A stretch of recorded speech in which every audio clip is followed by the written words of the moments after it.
Buenas tardes, bienvenidos nuevamente a la tercera charla que hacemos acá desde el Museo de la Cárcova. En esta ocasión tenemos el enorme placer de tenerla a Mirta Kupferman con nosotros para que nos hable un poco de su experiencia en la escuela.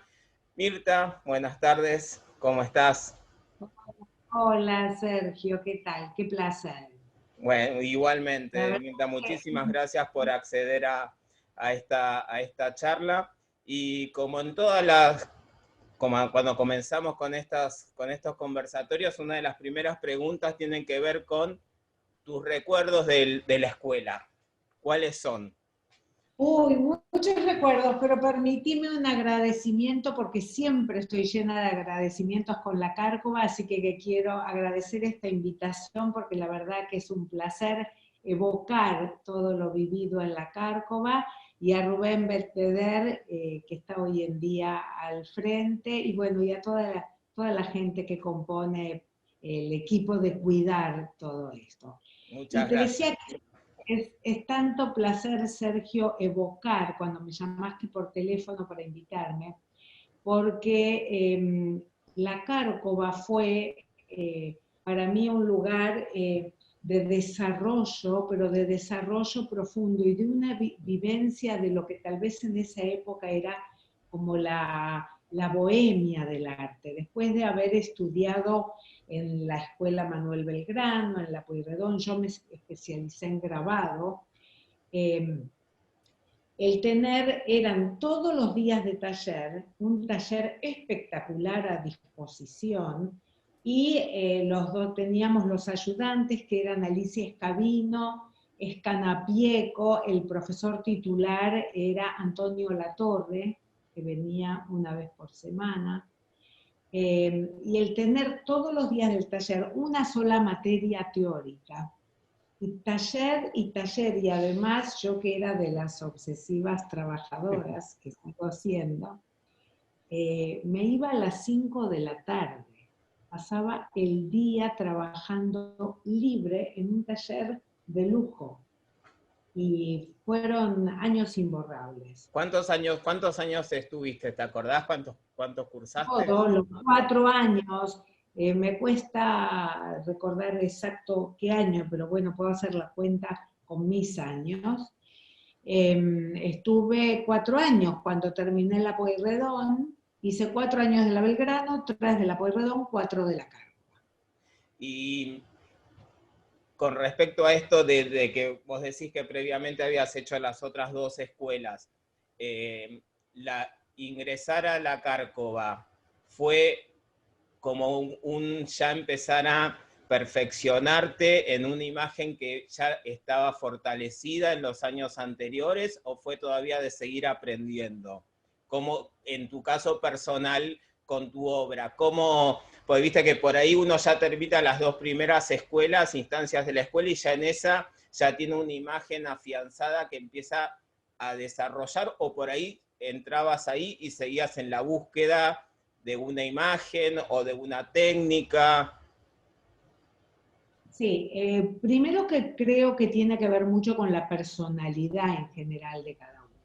Yo sigo buscando todos los días y me sorprendo al encontrarme hoy buscando lo mismo que buscaba hace 40 o, a ver, tengo 65 años, empecé la Belgrano a los 15. Y a veces me sorprendo viendo que las imágenes que por ahí hoy siento que son muy, muy actuales mías, ya aparecían anuncios de esas búsquedas a lo largo de toda mi vida. Es decir, que creo que con distintos formatos, eh, al final uno siempre, no sé todos, pero voy a hablar por mí, al final yo sigo siendo siempre la misma. Y recuerdo mucho, sí, las observaciones, Alicia Escabino, que estaba todos los días en el taller, fue para mí una maestra que me marcó enormemente. Voy a contar una anécdota y por eso digo que tiene que ver las personalidades. Alicia, ustedes recordarán el grabado de Alicia, muy, muy, muy minucioso y ortodoxo técnicamente. Yo, incluso por personalidad, yo soy también muy minuciosa, pero experimento muchísimo y voy adaptando todo el tiempo, invento muchas técnicas basadas en las técnicas ortodoxas. Es un gran juego Claro. entre el experimento y la ortodoxia, mi trabajo siempre. Y me acuerdo que una vez, por ejemplo, Alicia me observaba una chapa y me dice, bueno, pero acá el ácido no comió del todo bien. Ah, bueno, no importa porque yo igual ahora le voy a hacer tal cosa, le decía yo. Entonces después me dice, bueno, y acá tendrías que hacerle mejor. Ah, bueno, pero no importa porque igual yo... Entonces me dice, Mirta, nada importa. Es decir, pero esto marcaba mucho, yo creo que esto se ve en las obras, que mi trabajo es un trabajo como que va creciendo, jamás boceté, y vos que sos del mundo del grabado, sabés, y más en esa época, se dibujaba, se calcaba y se pasaba. Jamás lo consiguieron conmigo. Antonio Latorre sufrió muchísimo. La chica rebelde eras la chica rebelde del grabado. Pero quiero decir que me recibí con 10, tuve 10 todos los años. Sí, sí, Lo que sí. pasa es que era como soy muy espontánea, voy creando a medida que voy haciendo. No, no tengo una mente Claro. eh, tan estructurada para seguir los pasos. Claro, Pero eso es una cosa que la charla anterior con Mabel Rubli, yo le preguntaba algo parecido y ella me decía que lo había tenido a Guido y que Guido era muy, muy figurativo, muy, o sea, entonces eso también es un tema, ¿no? Con el bagaje con el que uno viene y también el docente, el bagaje que cada docente trae, ¿no? A veces por ahí... juegan juntos y por ahí nada que ver. Entonces ahí también hay un desafío de tratar de, no sé, de tomar lo que el otro te puede decir desde una imagen totalmente diferente o desde... ¿Y qué hacemos con eso? Tratar de comulgar un poco. así es, yo creo que, y lo digo desde un lugar de alumna y desde un lugar de docente, yo creo que el mejor alumno es el que sabe aprender de todos, porque hay que saber aprender, no solo saber enseñar, hay que saber aprender y saber aprovechar lo que cada docente puede dar, Claro. porque no todos pueden o saben o quieren dar todo. Pero creo que el alumno talentoso y bien intencionado va a saber disfrutar de lo que cada uno pueda darle también. Y por lo que vi yo en el listado de obras, vi que experimentaste en varias de las técnicas, o sea, el patrimonio que tiene el museo de todos los grabados, hay de todas las técnicas. Por lo que vi, que la otra vez lo hablábamos con vos, hay obras tuyas en bastantes técnicas, hay de aguafuertes.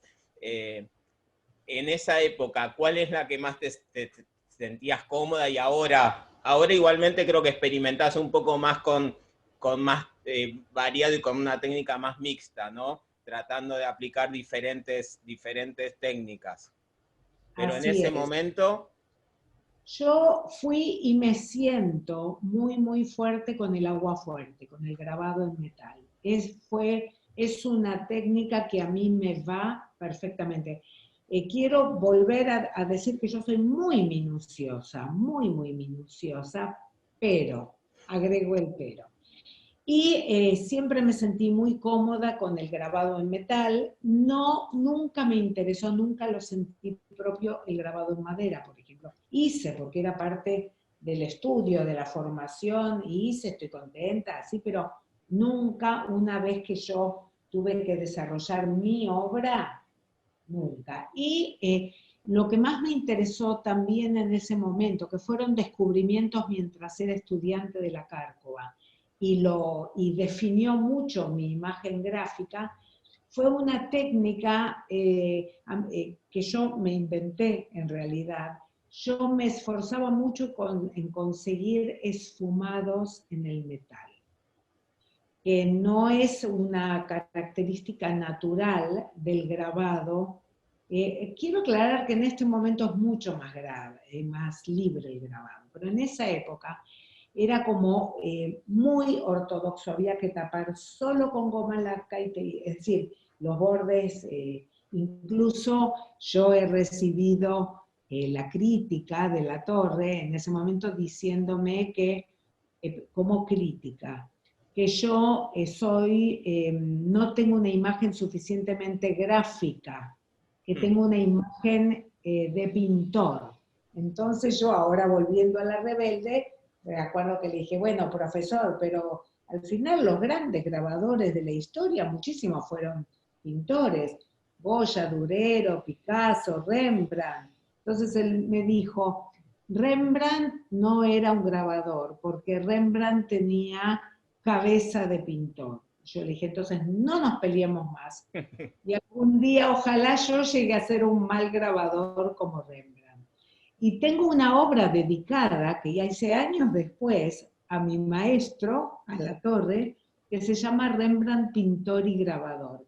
Que aparece Rembrandt grabando con la parte de atrás de un pincel. Y esa soy muy yo, esa era yo también, experimentaba siempre con muchos materiales y inventaba e invento.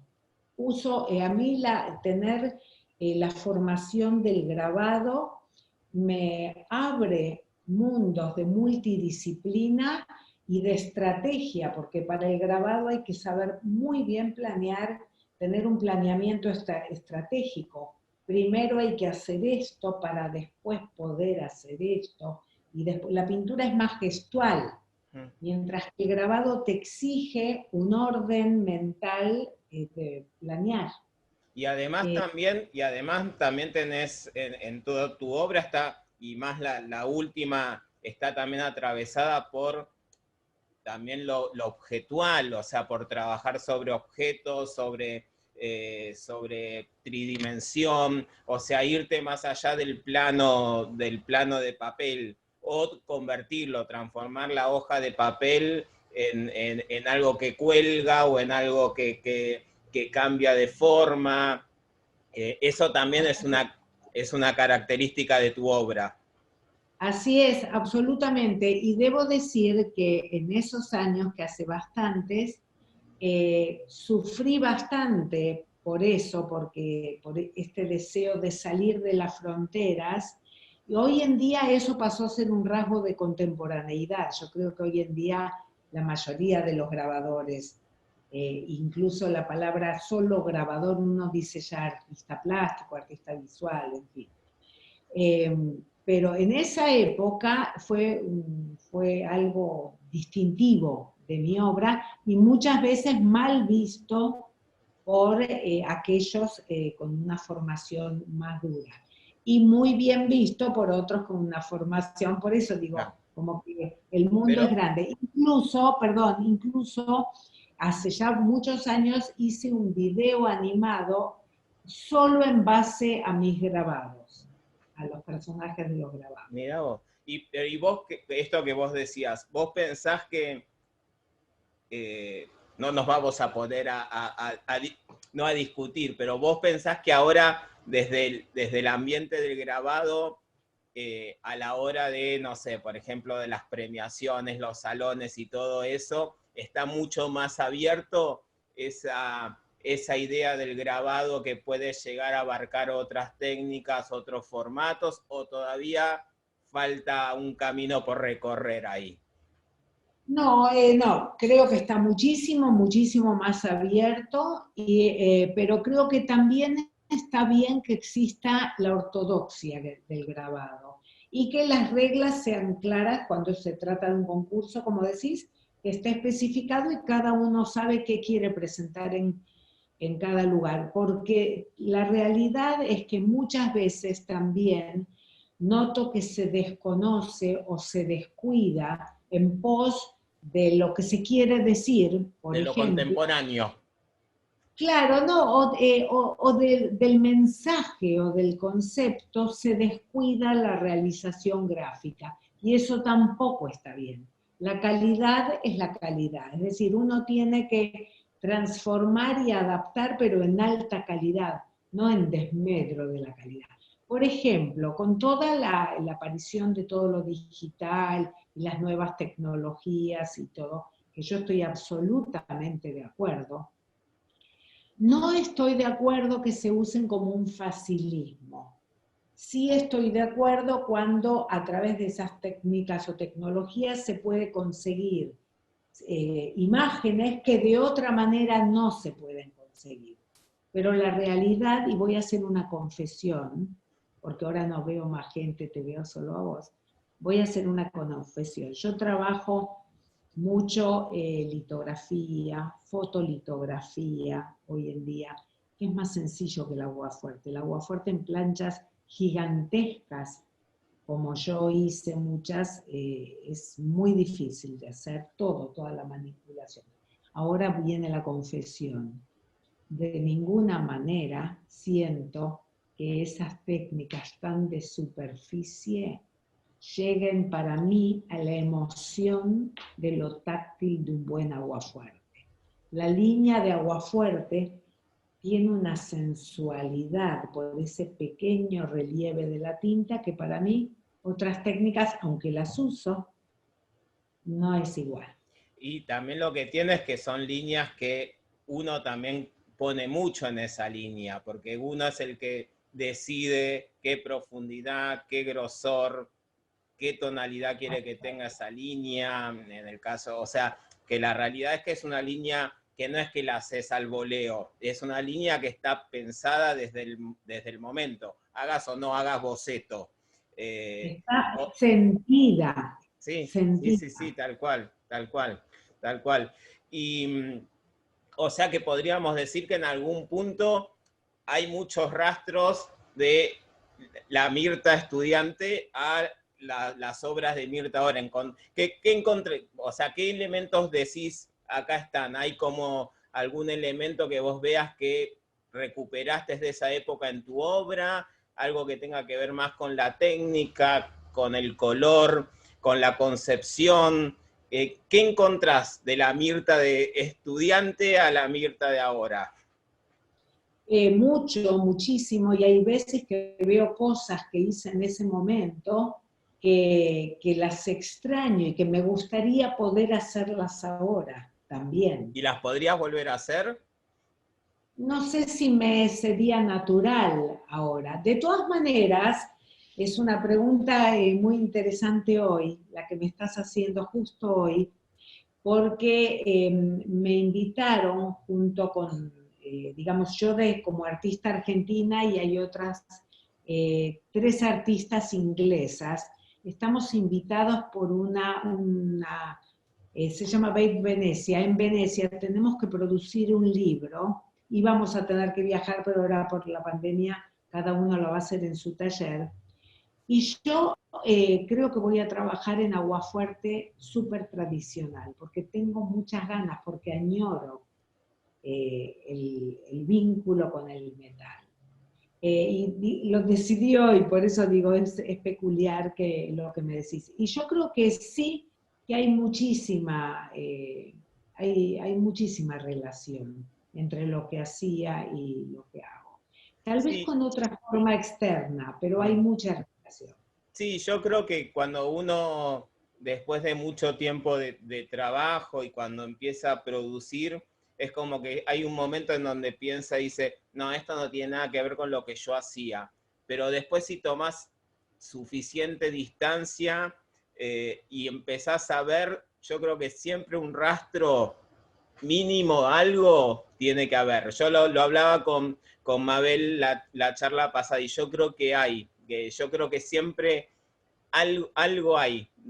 Uno no se desliga absolutamente de lo que hizo en un momento. O sea, siempre en algo No, se encuentra. En y algo te a encontrás. veces hasta lo añoro, es decir, me gustaría hoy hacerlo, no sé si podría simplemente, no sé si tendría la paciencia para algunas cosas, los ojos para otras cosas, no lo sé, no lo sé. O por ahí encontrás, aunque la imagen sea diferente, la técnica, hay algo, aunque no sea lo mismo, aunque no lo repitas, porque por ahí no Sin estás duda. usando la misma técnica que usabas en esa época, pero encontrás un rastro igual. Sin ninguna duda. En términos generales, mi imagen siempre fue muy potente, mucho más fuerte de lo que mi cara parece, para quien me conoce primero personalmente. Mi imagen siempre fui en el modo de trabajar en la mesa de trabajo, y pueden ser testigos de eso todos quienes fueron compañeros en esa época o en los equipos de trabajo que ahora tengo. Soy expansiva, ocupo mucho lugar,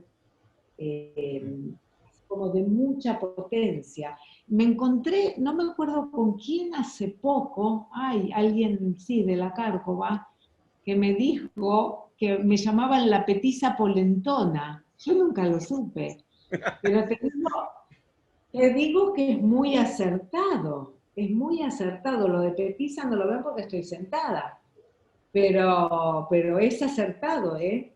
Bueno, y ahí viene otra pregunta. ¿Cómo eran esos momentos de taller?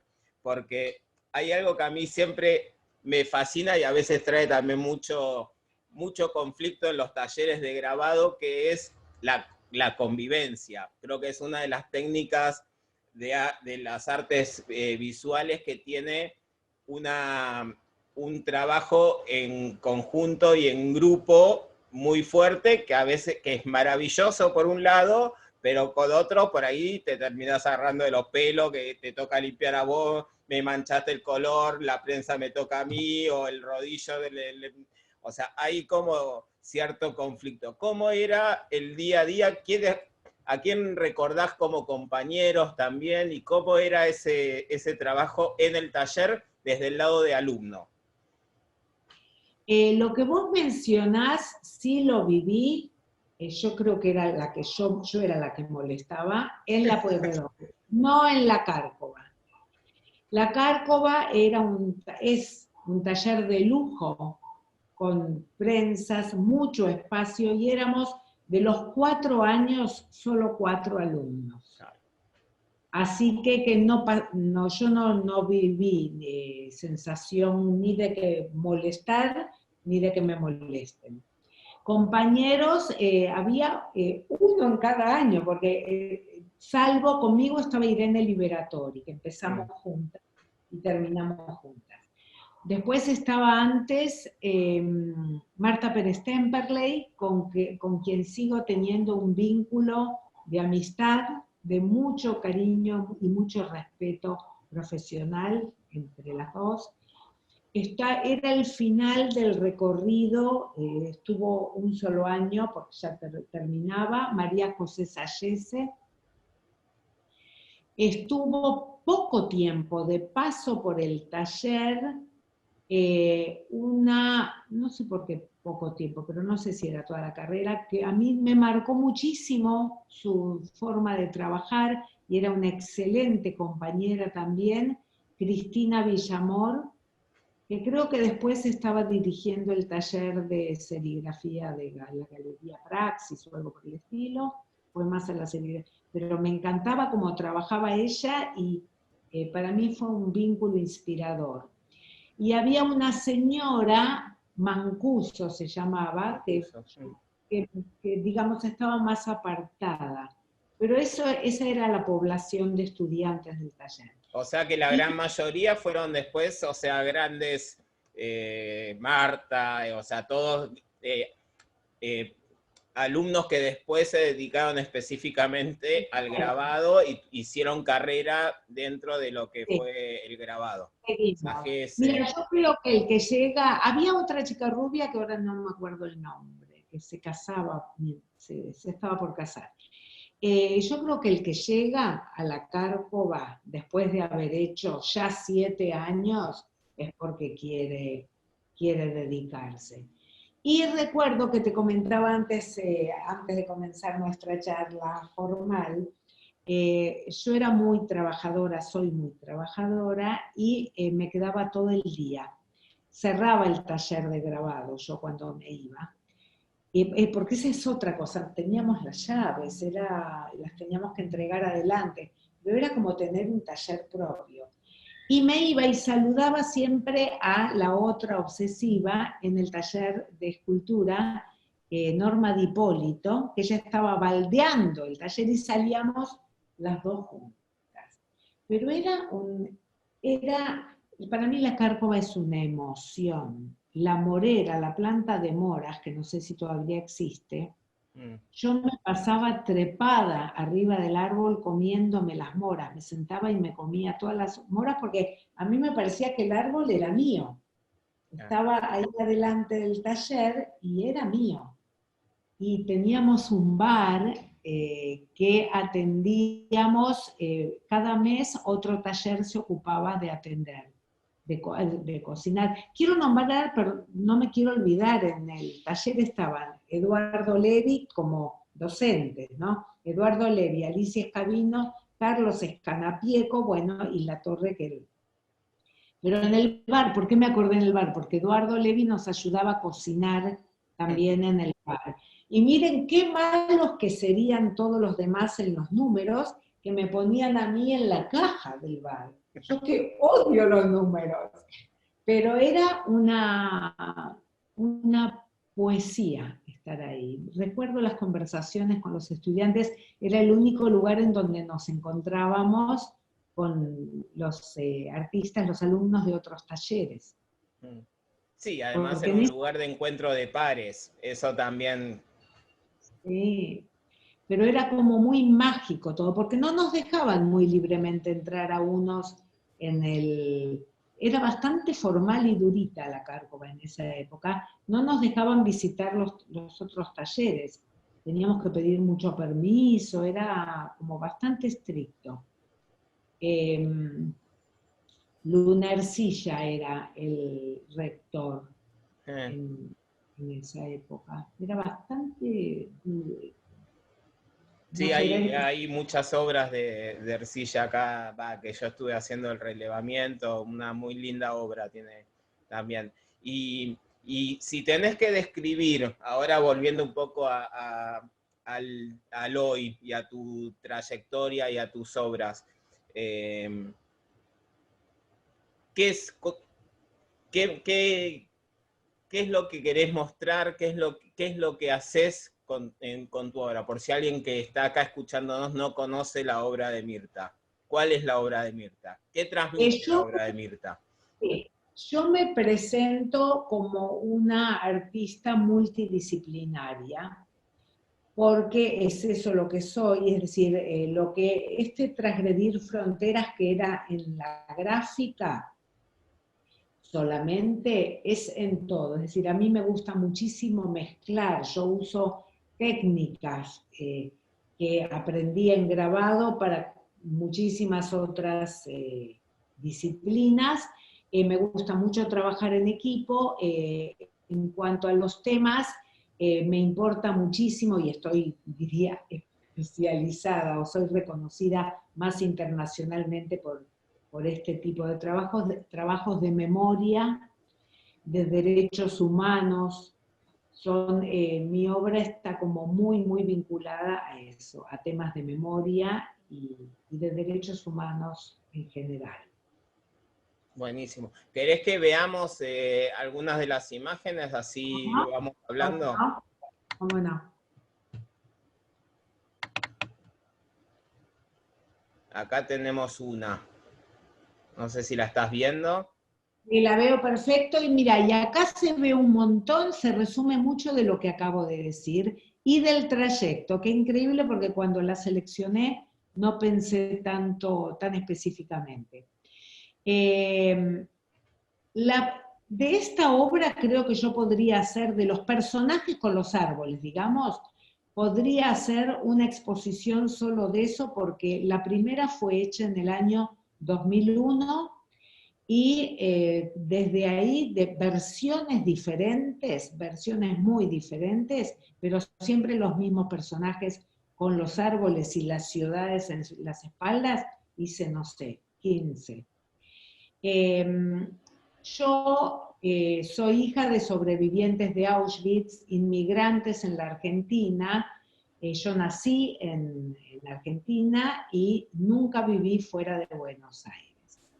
Pero siempre sentí que llevo las raíces, los antepasados, como que los llevo a toda esa historia sufrida por mis padres de exilio, de persecución, me atravesó como persona en mi educación y también en mi obra está muy presente en todo. Sin embargo, esta obra yo no la hice referida a eso, todos creen que sí, pero no. Yo la hice en el año 2001, esta no, en los personajes, el primer Aguafuerte, Sí. en el año 2001, cuando muchos jóvenes se fueron de Argentina, y a mí me daba una pena enorme que tantos jóvenes, que sus abuelos tal vez llegaron a la Argentina para hacer crecer sus árboles, que de pronto estos jóvenes estaban yendo y a mí me daba muchísima angustia eso. Entonces, esta obra parte de un aguafuerte, empezó siendo un aguafuerte, yo después lo recorté, lo trabajé sobre este otro fondo de color, una fotografié y hice una impresión digital, un inkjet print de alta calidad, lo corté en pedacitos para que vean el trayecto de la obra en sí. Lo corté en pedacitos, lo uní con oro a la hoja, todo así como desarmado, y se llama Arqueología de un trayecto en el grabado y de un trayecto en la vida, en la historia. Y posiblemente muchos sepan, pero para quienes no, esto lo hice pensando en la técnica, filosofía del kintsugi. Por el 1300 y demás, una vasija japonesa en Japón, cuando se rompía, el concepto era que no la arreglaban para que no se vieran las lastimaduras, sino que esas heridas había que embellecerlas, le ponían oro, piedras preciosas y demás, porque todas esas marcas constituían la historia también de esa vasija. Y yo esto lo uso como metáfora de mi propia vida, de la vida de mis padres, cómo pudieron construir arriba de escombros una nueva realidad, y como metáfora también de mi obra como artista, porque acá hay muchísimas, muchísimas de las técnicas que uso en una sola obra. Claro. Ahí tenés en la parte de las fotos, tenés como esa, también esto que queda muy marcado en la obra, que son como las dos orillas, ¿no? Tenés como dos destinos, que uno sería el puente de la Boca, por lo que se ve en un extremo, y el otro paisaje parecería alguna Europa. ciudad europea o... Exacto. No, divina, divina.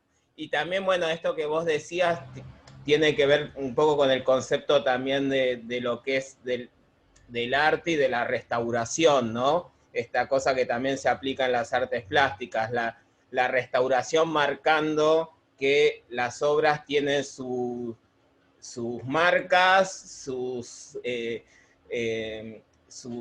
no sé, sus deterioros, y que no hay que hacerla de nuevo, no hay que dejarla como si acá no hubiera pasado nada, sino que la obra tiene que marcar la trayectoria que tuvo. Así es, así es. Hermosa, muy linda obra, realmente divina, divina. O sea que el formato sería todo papel por el soporte. Es todo papel, pero lo que ustedes ven ahí como la sombra, es decir, el fondo blanco es parte de la obra, no están los pedacitos sueltos. Claro. Es, finalmente todo es una impresión inkjet, es claro. Un inkjet. Pero tiene con un montón de capas de realización hasta llegar a esta que es la obra terminada. De la obra terminada. exactamente. Yo hablaba de la estrategia, del modo de hacer.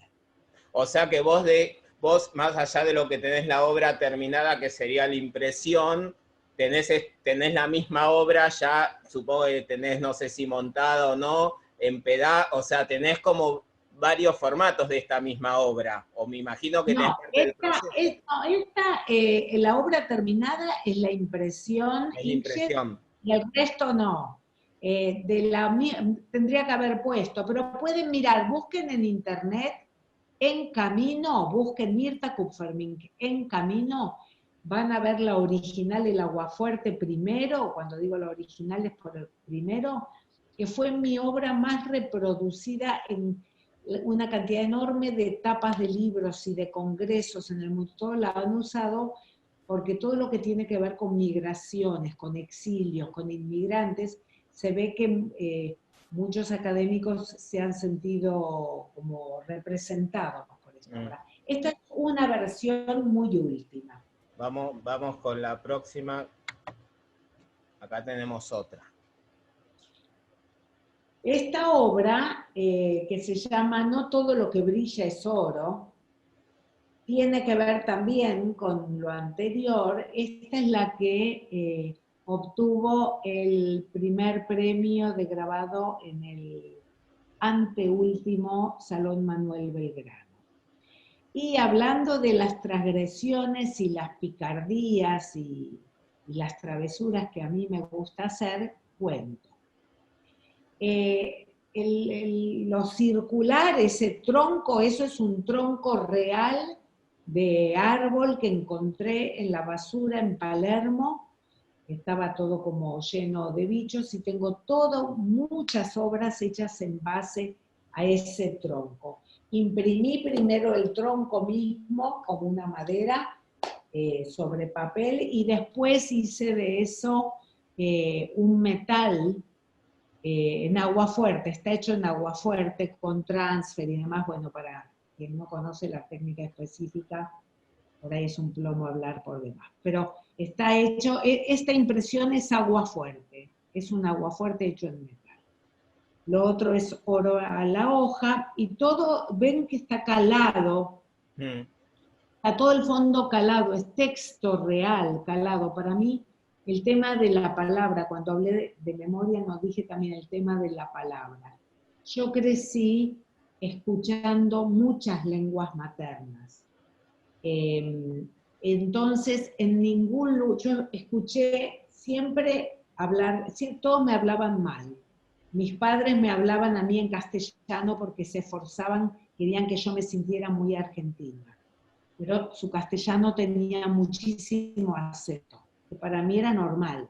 Iba a la calle y al colegio, el castellano que se escuchaba era otro.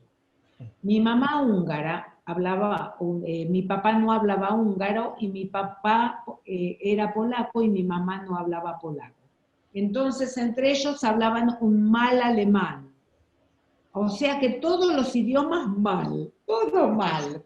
Entonces el tema de la palabra y la lengua yo también lo uso muchísimo, porque la palabra es lo que nos une, pero también nos separa cuando no entendemos. Yo trabajo mucho en mi obra actual con la sensación de sentirse extranjerizado, es decir, el no poder entender cuando uno habla, y lo vinculo mucho con todo el tema de los inmigrantes hoy en día también, que llegaron a un país pobrecitos y no poder comunicarse. Divina, divina la obra, me encanta. Es grande, muy grande. Muy linda.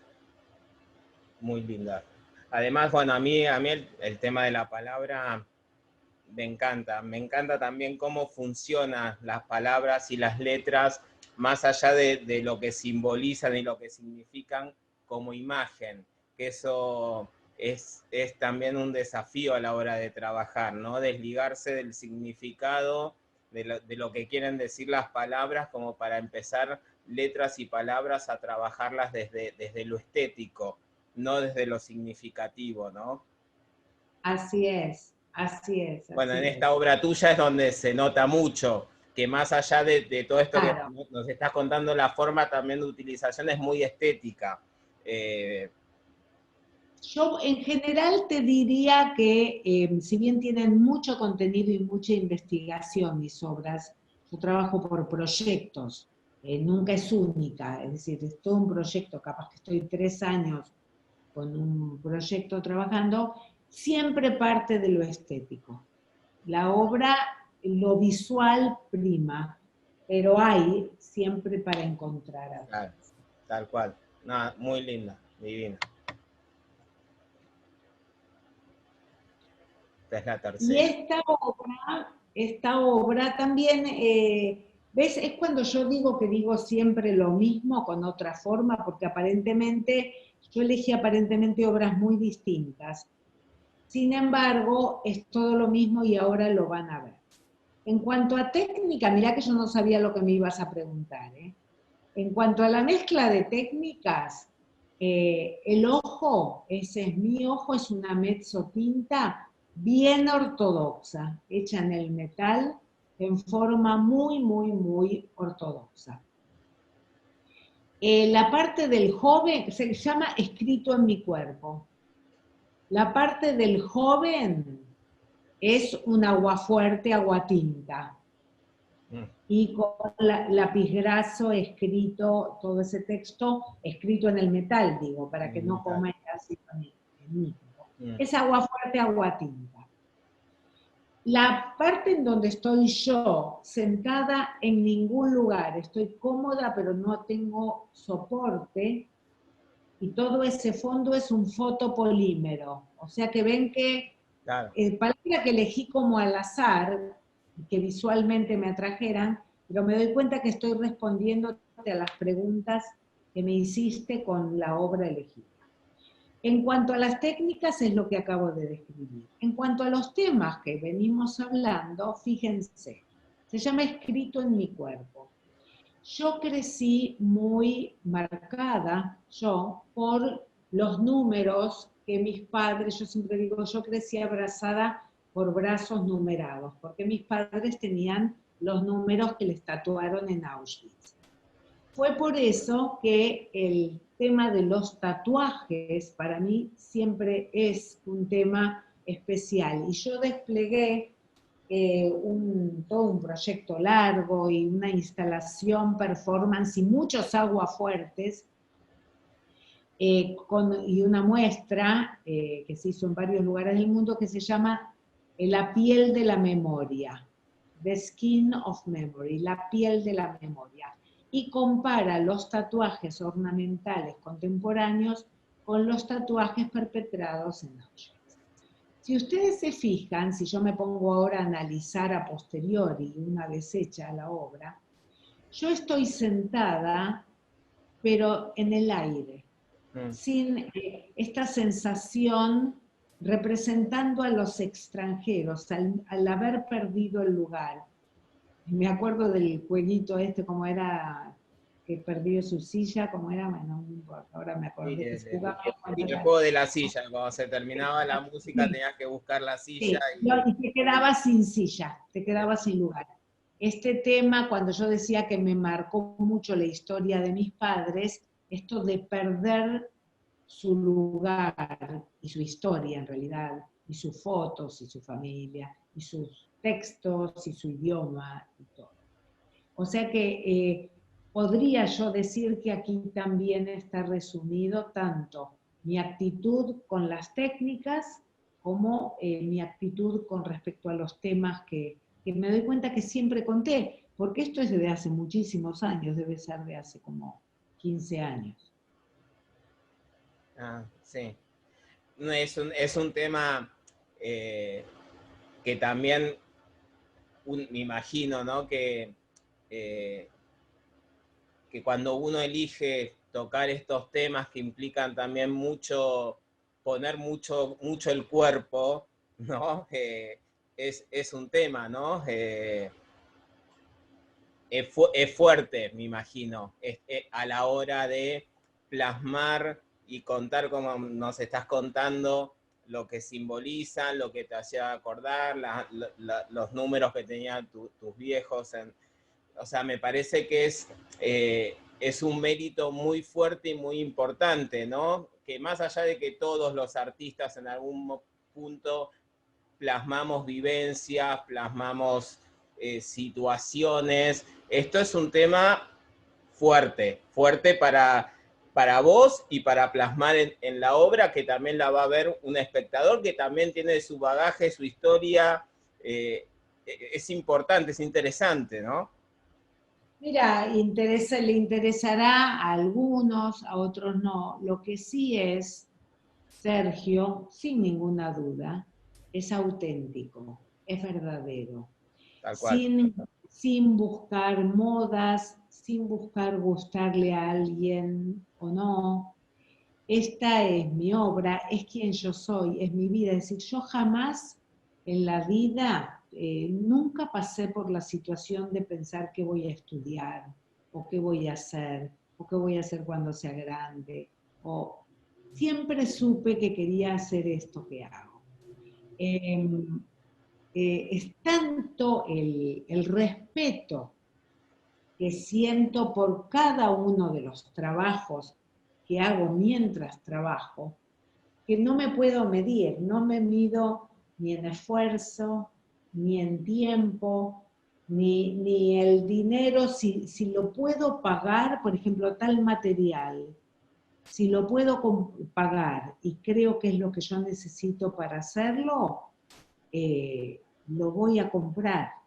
Si no lo puedo pagar, no lo puedo pagar. Pero quiero decir, es mi vida misma, esto soy yo.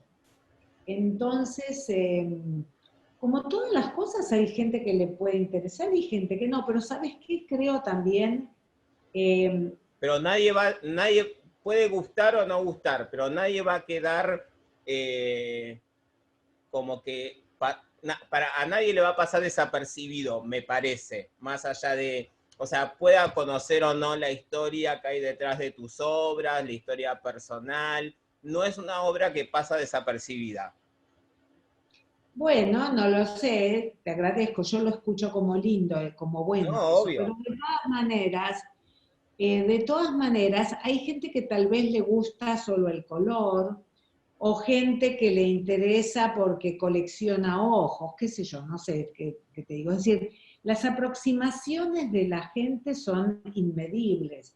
Uno hace algo genuinamente y después cada uno verá hasta donde quiera ver o de acuerdo a la historia o la preparación. Alguien que viene del mundo de grabado va a hacer otras preguntas, porque esto para elaboración gráfica tiene todo un gran desarrollo, es decir, un gran conocimiento de la gráfica, pero obviamente alguien que no es del mundo de la gráfica para nada repara en eso.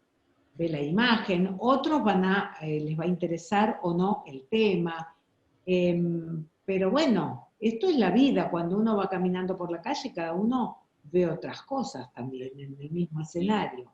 Y Mirte, una pregunta volviendo un poco a la época de la escuela.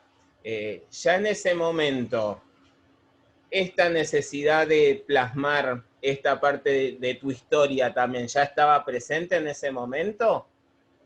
Absolutamente, y sin que yo me diera cuenta.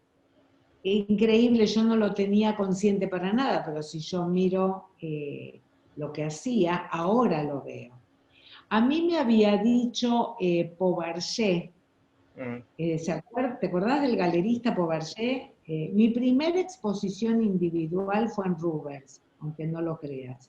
Yeah. Porque Beaumarchais le interesaba mi obra y yo tenía en ese momento 24 años. Y me dijo que él quería que yo hiciera específicamente eso. Y a mí me enojó muchísimo que me dijera eso, porque le dije, pero yo no me voy a poner límites antes de empezar, yo no tengo idea de lo que quiero hacer. Y años después, muchos años después, me lo encontré una vez en un artebá y él con el dedo me hizo así, me dijo, yo te dije, yo te dije. Él vio en mí cosas que yo no veía para nada en mí. Si yo tuve que hacer un recorrido de vida para descubrir características mías. Él lo vio enseguida, pero bueno, yo no me arrepiento de haber hecho mi camino, pero quiero decir, posiblemente hubiera sido yo un artista más comercial si lo seguía él. O sea que volvemos que ahí podríamos decir que ya había un rastro. Sí, absolutamente, absolutamente.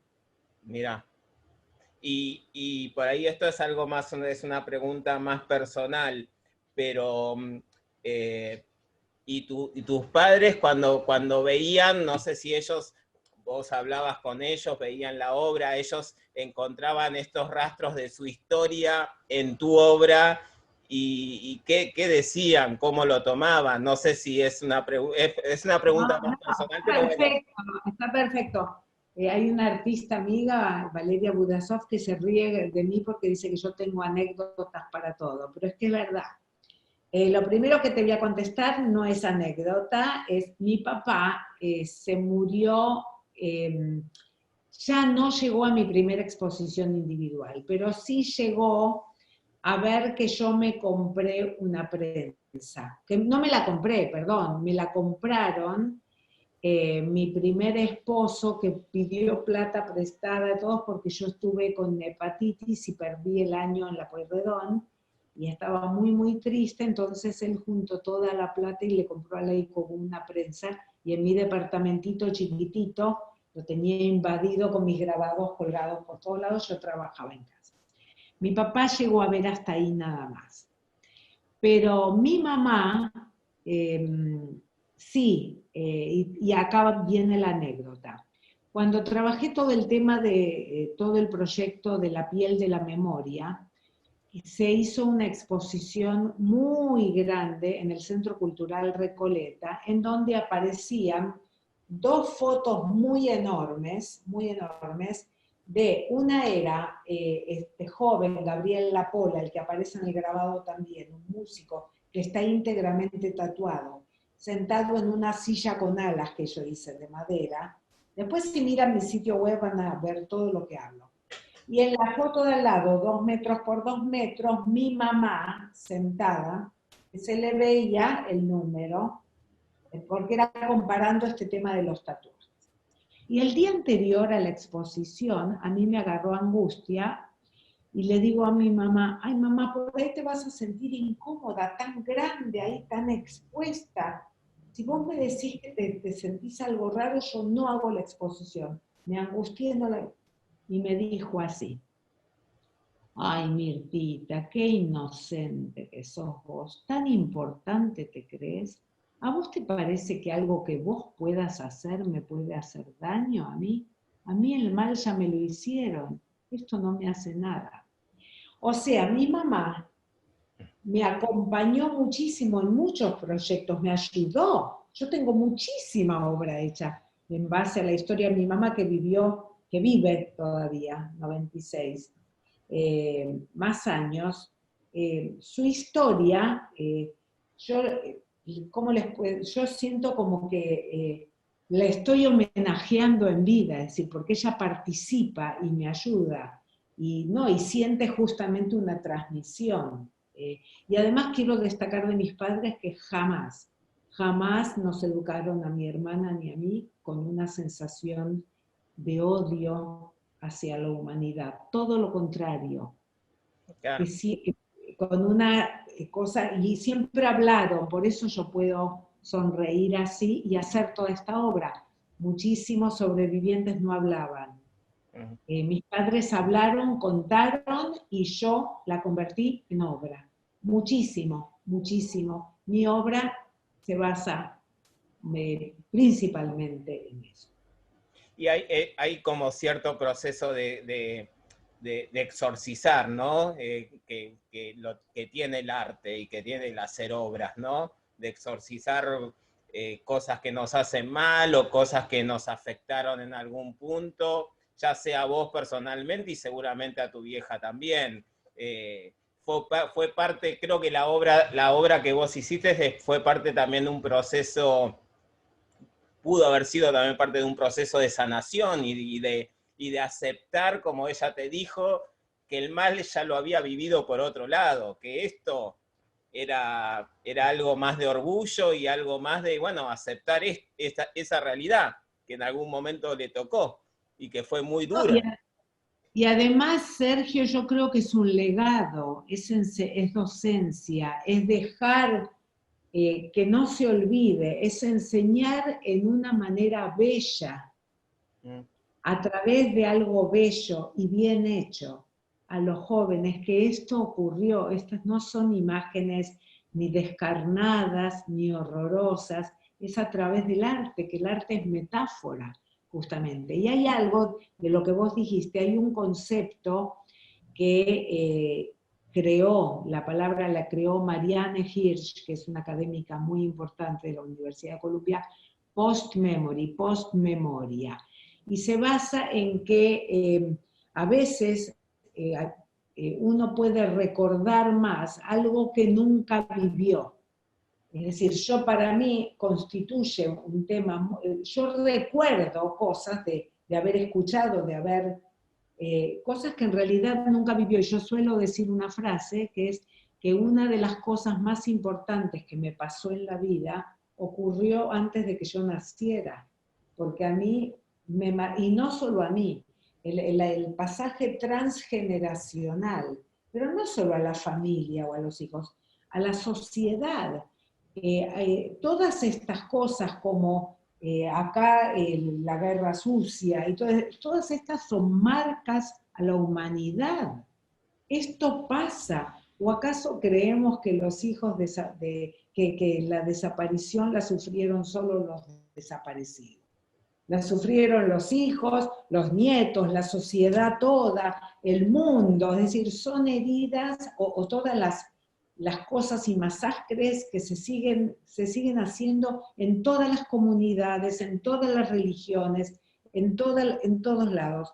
Estas son marcas que van dejando lastre en toda la sociedad, en toda la humanidad.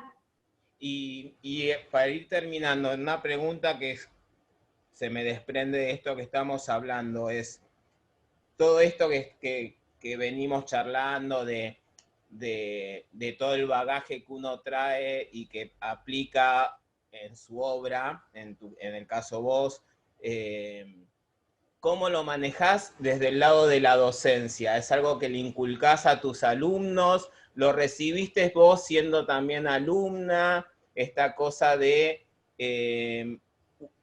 buscar adentro tuyo elementos que por ahí, no obviamente que te lo digan, ¿no? Pero elementos que por ahí te digan, busca dentro tuyo, busca tu imagen. ¿Es algo que lo recibiste como alumna y lo transmitiste después como docente? ¿O es un proceso que lo tiene que hacer cada uno personalmente? Algunos lo logran, otros no, algunos lo quieren hacer u otros no. No, no me parece, yo no inculco, digamos, nada que sea temático. Es decir, yo enseño arte, yo no soy psicoanalista, no trato de que nadie mire algo de sí mismo si no le sale solo, de ninguna manera. Yo trabajo en base a los proyectos que traen a sus intereses desde el punto de vista artístico. Ahora, si un estudiante o un artista que me consulta específicamente algo, le voy a responder con toda mi honestidad, como todo lo que hago, pero de ninguna manera los artistas que yo coordino o mis estudiantes trabajan cosas parecidas a las mías para nada. No lo estoy diciendo desde el lado de lo mismo, pero inculcar a veces uno como artista, y me pasó a mí, hasta que uno encuentra qué es lo que quiere decir o cómo quiere decir las cosas, qué elementos.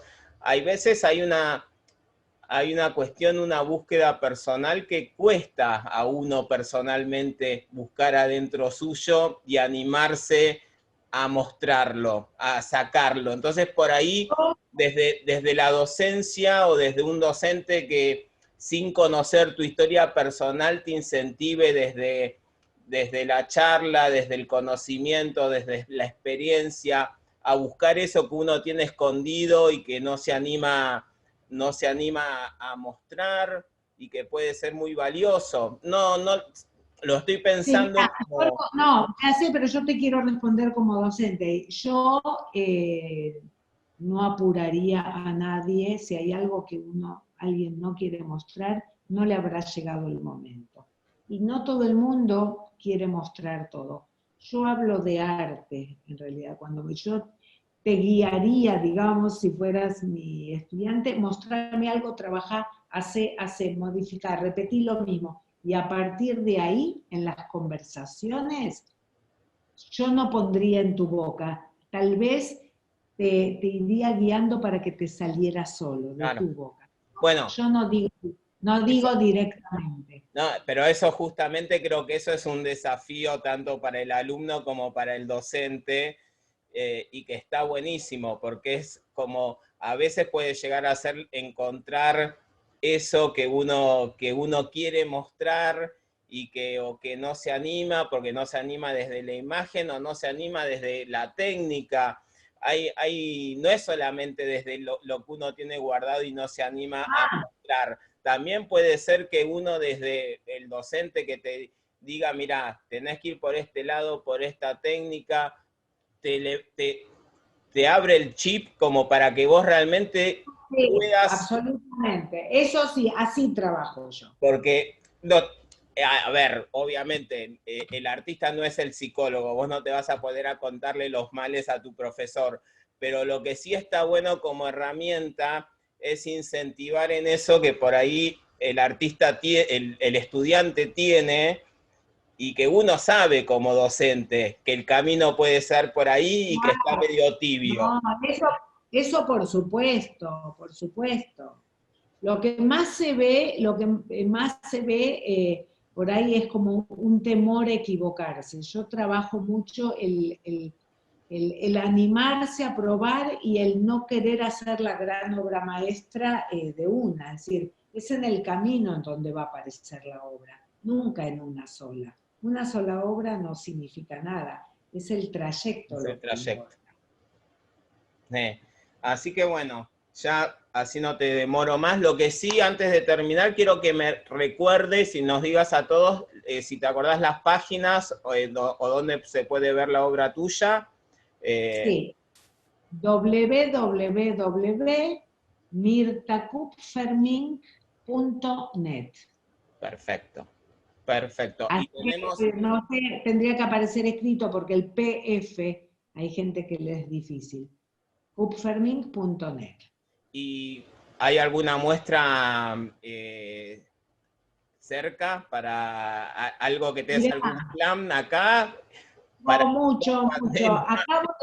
Acabo de hacer en plena pandemia, créase o no, en Arizona una instalación en sitio específico en un museo que me encargaron, que fue un trabajo de un aprendizaje, porque trabajé justamente con esta concepción del grabado, todo algo enorme, todavía no está en mi sitio eso, se llama Clamor en el Desierto, tiene que ver con los inmigrantes de México a Estados Unidos, por eso me invitaron a mí.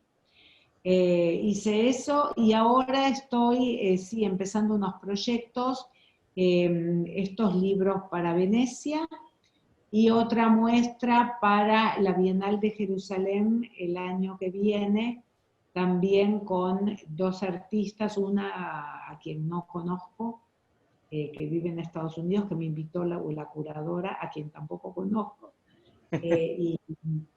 y otra artista que sí conozco que vive en Jerusalén, que es con libros también. Así que los libros, la bibliofilia, el grabado, está conmigo siempre. Buenísimo, y esperemos que ahora, bueno, a partir de febrero, ya cuando tengamos más o menos avanzada la muestra de los 100 años y el patrimonio ya expuesto y listo para ser apreciado, que puedas venir a ver al museo, ver las obras. Sin duda voy a ir. Así que Sin duda. realmente, Mirta, un placer charlar con vos, te agradezco muchísimo la charla, fue increíble. Además, lo bueno de esto es que el disparador es la Cárcova, pero se habla de todo, o sea, hablar de la obra, o sea, la escuela fue como el disparador para conocerte un poco más, conocer la obra, conocer la historia y buscar estos rastros de los que hablamos durante toda la charla, ¿no? Así que bueno, Así es, Sergio. Y la escuela, yo también me formó, eternamente voy a estar agradecida a la Escuela de la Cárcova, porque fueron años maravillosos. bueno, me alegro muchísimo. Te digo que por suerte todas las personas con las que vengo hablando, todos dicen lo mismo y es genial sentir eso. Yo no tuve la oportunidad de vivirlo como escuela, pero cada vez me siento más cercano también a ese momento, ¿no? Porque todos hablan maravillas, sea la generación que sea, todos hablan maravillas del ambiente, de lo que era el museo, el jardín, de todo. Así que realmente es genial escucharlo. Gracias, Bueno, muchas Mirta, gracias. muchísimas gracias. Gracias por la charla y espero que pronto nos veamos. Gracias y gracias por tus inteligentes preguntas. Nos vemos. Gracias, Mirta. Abrazo. Chao.